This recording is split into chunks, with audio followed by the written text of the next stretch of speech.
Alors, je me présente rapidement. Je m'appelle Laurent Solini. Je suis maître de conférence en sciences sociales à l'Université de Montpellier et membre du laboratoire Santésie. Mes recherches portent globalement sur le système carcéral, avec effectivement des décrochés autour de l'incarcération des mineurs sous main de justice, leur prise en charge, mais j'ai fait toute une recherche et c'est celle-ci que je vais tenter de vous présenter sur l'architecture carcérale et notamment l'étude d'un lieu dédié, le SMPR, donc le service médico-psychologique régional du centre de détention de Muret.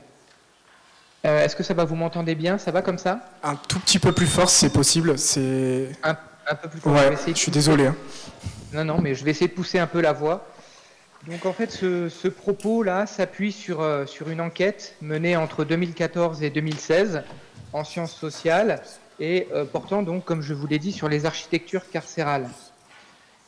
L'objectif premier de cette enquête était de tordre le cou à une idée un peu communément admise, considérant la prison comme une institution relativement homogène, relativement unifiée.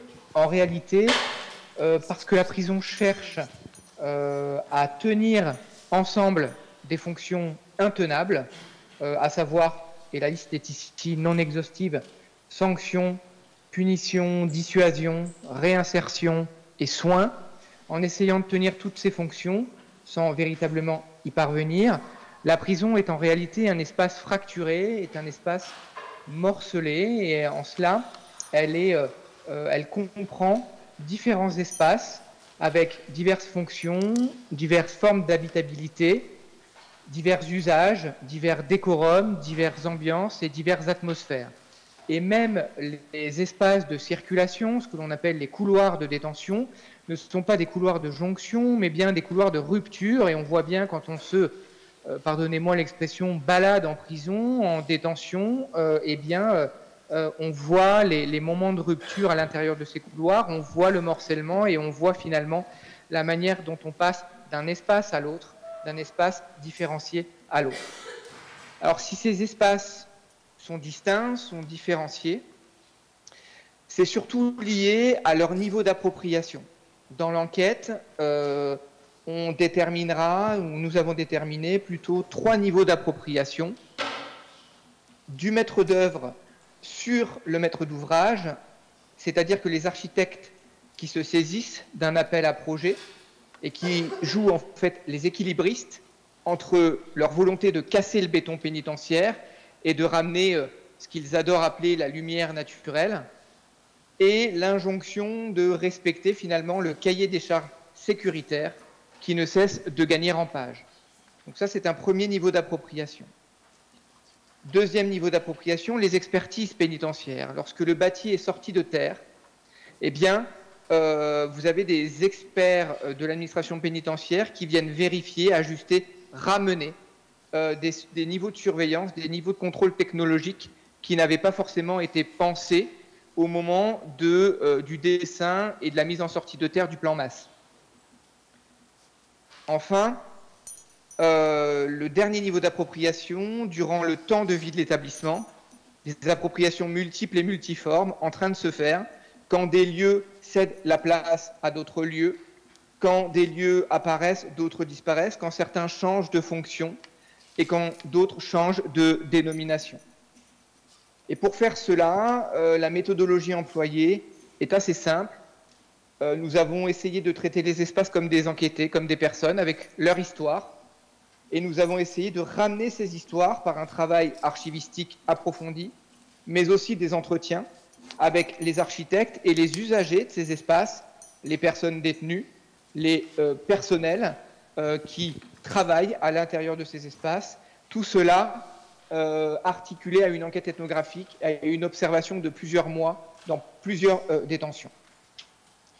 Donc ici, ce qui va m'intéresser, je vous ai ici introduit un peu le projet pour que vous compreniez la ligne interprétative qui était la nôtre et comprendre également comment, du coup, je vais me charger d'éprouver cette ligne à l'aune de l'étude de ce SMPR du centre de détention de Muret.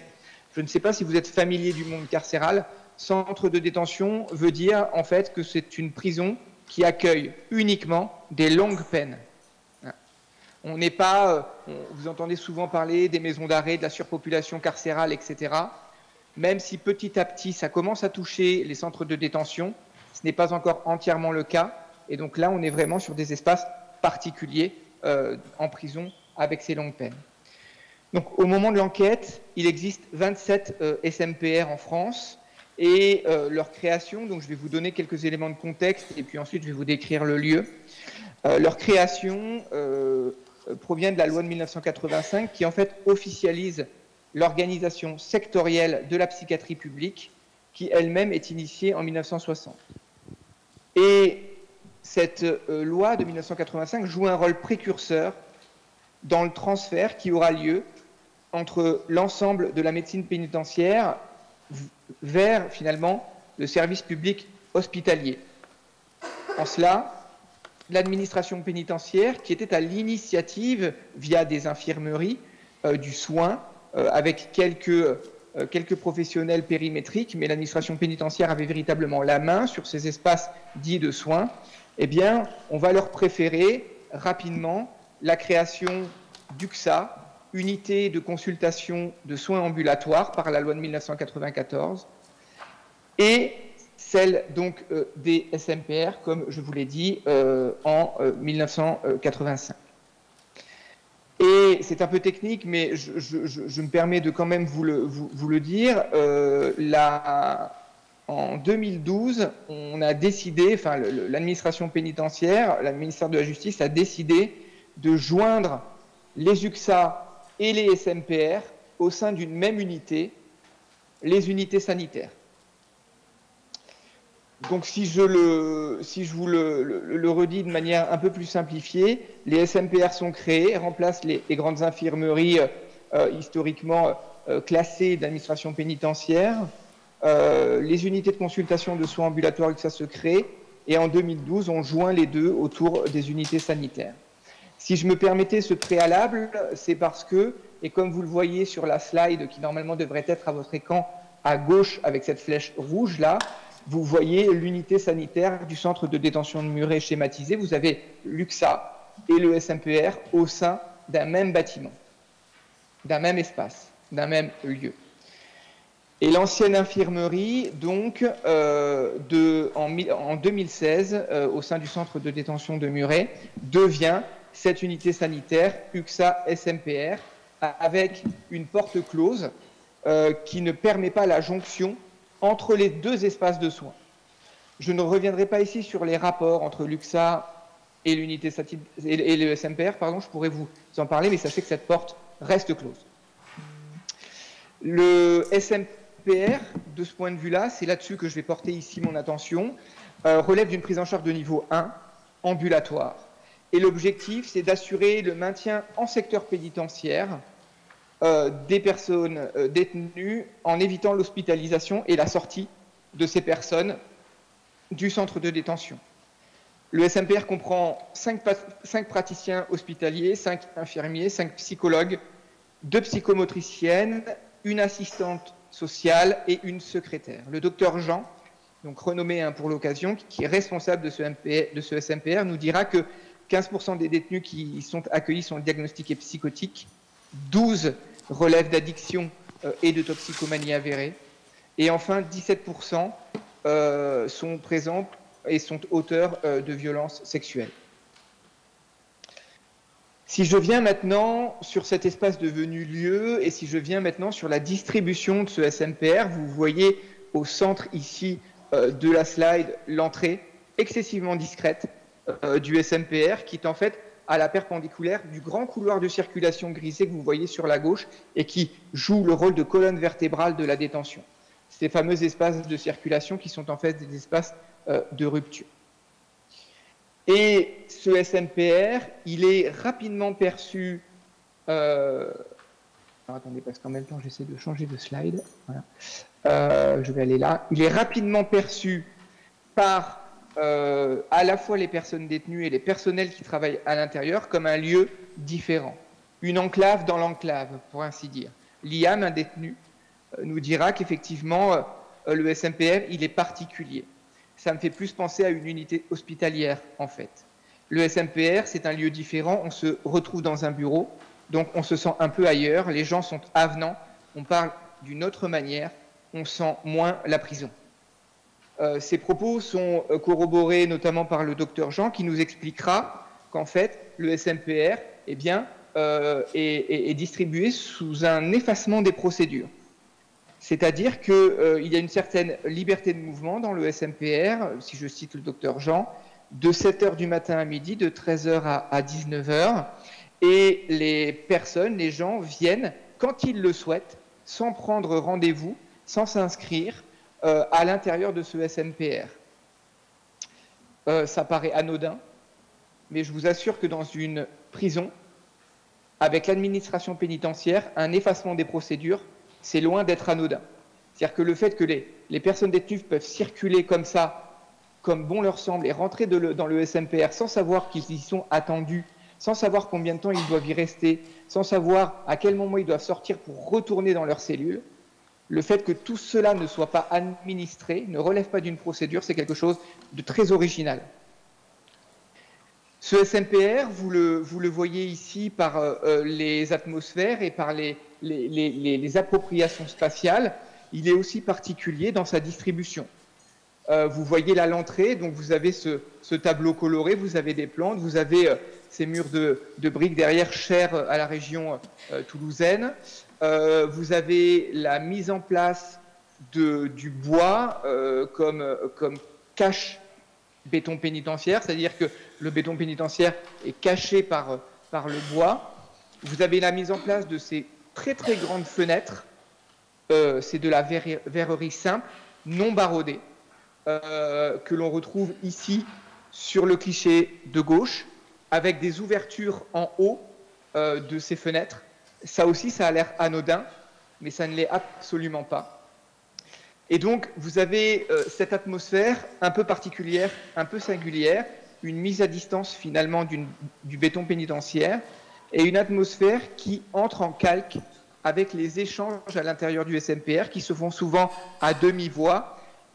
Les surveillants qui sont présents à l'intérieur sont en roulement, et celui qui est le plus dédié le plus à la surveillance de ce SMPR va parler de manière relativement simple aux personnes détenues qui attendent en fait dans la salle d'attente, puisqu'il n'y a pas de rendez-vous. Et ce surveillant, encore une chose anodine, au moment où nous faisons l'enquête, c'est en plein mois d'hiver, et donc il a une écharpe autour du cou, donc il a son vêtement de surveillance, et il a une écharpe autour du cou. Ça, c'est pareil, ça paraît très anodin, c'est interdit pour des raisons évidentes de sécurité que les surveillants aient des tours de cou à l'intérieur de la détention. À l'intérieur du SMPR, qui est à l'intérieur de la détention, il a la possibilité de le faire. Les vitrages, dont je vous ai parlé ici, ceux à gauche et ceux ici dans le cliché central, sont interdits dans les systèmes de détention. Les vitrages simples, aussi grands et non barrodés, posent des problèmes évidents de sécurité en matière de cassure. Et donc les vitrages, c'est pour ça qu'une prison coûte très très cher à la construction, c'est que tous les matériaux doivent passer des conditions de sécurité excessivement importantes, et les vitrages doivent être beaucoup plus petits, doivent être à l'intérieur faits de maillage très très fin d'acier, doivent être barrodés, doivent être ramenés avec des caillebotis, c'est-à-dire du maillage métallique en plus sur les vitrages, et ces vitrages ne doivent pas pouvoir s'ouvrir. Enfin, le bois, pour des raisons aussi évidentes de sécurité, est interdit en prison, pour éviter que s'il y a des problèmes d'incendie, eh bien que l'espace qui est comme ça entouré de bois eh bien prenne feu. Toujours dans la distinction de ce SMPR par rapport à la prison, ce SMPR, il tourne autour, il a été construit comme cela, autour d'un jardin. Et vous avez donc ce rectangle, et au milieu, vous avez une espèce de grand patio végétalisé. François, un détenu du centre de détention, se charge de son entretien. Et il est fait de telle manière, ce jardin, qu'il est le cœur du SMPR. Il est vu de tous les côtés. C'est-à-dire que des vitrages ici à gauche, vitrages ici à droite, on le voit. On voit aussi la lumière naturelle qui rentre dans les couloirs de circulation de ce SMPR par ce jardin. Et de ce point de vue-là, les architectes, leurs éléments de registre pour décrire ce SMPR et ce jardin sont les suivants: espace apaisant, sécurisé et conforme, architecture paysagère, espace de respiration, lumière et ventilation naturelle, ainsi que les échappées visuelles. La cour SMPR est entourée sur ses 4 façades par des circulations, des ouvertures verticales rythment la façade ouest. Et donc, on a effectivement ici, par cette cour, une forme de non-bâti, une forme de délaissé du béton, pour effectivement permettre l'entrée de ces lumières naturelles. Alors, je m'apprête ici à conclure le propos en conceptualisant rapidement les choses. Vous me pardonnerez effectivement de la rapidité du propos, mais effectivement, je ferai une conceptualisation un peu à la hâte.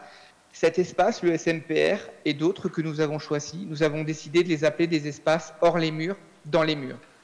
L'objectif, en fait, de ces espaces est de produire une atmosphère censée positionner la relation carcérale à distance, afin de faciliter l'engagement dans des relations proches de celles qu'il serait susceptible de rencontrer à l'extérieur.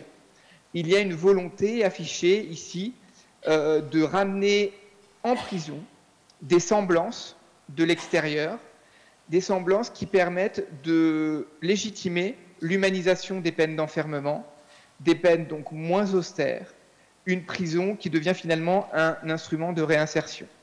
Ça se joue, comme vous l'avez sans doute compris, par les couleurs, la lumière, la combinaison d'objets impropres à l'univers concentrationnaire et qui permet la mise en place d'activités singulières. Et c'est là tout le paradoxe, c'est que si ces espaces paraissent comme cela très hors les murs, c'est-à-dire finalement quand on est là, on n'a pas complètement l'impression d'être dans une prison, il se trouve que ces espaces sont bel et bien dans les murs et que ces espaces relèvent en fait d'une forme d'artifice permettant de légitimer le carcère de la prison. La dimension qui est dite à distance, qui est réalisée par ces vitrines, vitrines aux caractéristiques parfois muséales, on le voit presque au niveau du jardin ici, eh bien, elle ne livre sa pleine puissance, son trop perçu, qu'à partir du moment où elle est mise en tension avec le reste de l'incarcération.